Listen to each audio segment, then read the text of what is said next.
This patient who had recurrent posterior circulation stroke had a DSA performed elsewhere, and it was reported to have 70% stenosis in the V4 segment of vertebral artery.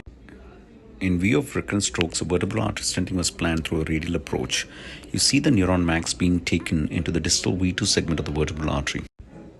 The initial injection showed nearly 50% stenosis in the V4 segment of vertebral artery and made us wonder why this patient had recurrent events.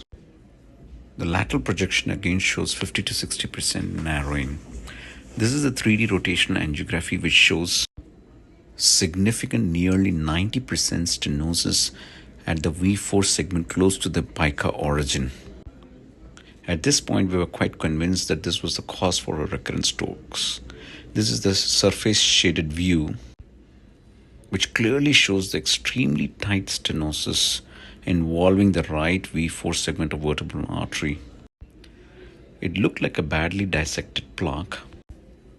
This was not, however, appreciated on the AP and lateral views, and therefore a 3D rotational angiography is key to get this information. A directed view was taken and the guiding catheter was taken as close to the stenosis as possible. With AP and lateral projections, we were able to carefully navigate a synchro micro wire across the stenosis. We used the NeuroSpeed balloon-mounted microcatheter to do a plasty of the distal and proximal lesions. This is the initial run following the distal plasty.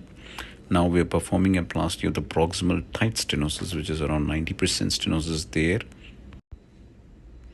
This is the native image. Following the plasty, there is good antegrade flow in the right vertebral artery. There's a dissection flap that we note. Following the plasty, a self-expanding stent. Here, a Credo 4x25 stent was deployed across the proximal and the distal stenosis. This is the post-stent deployment injection, which shows well-open stent in both the AP and lateral projection and good antegrade flow. Native image again showing well-expanded stent and good antegrade flow.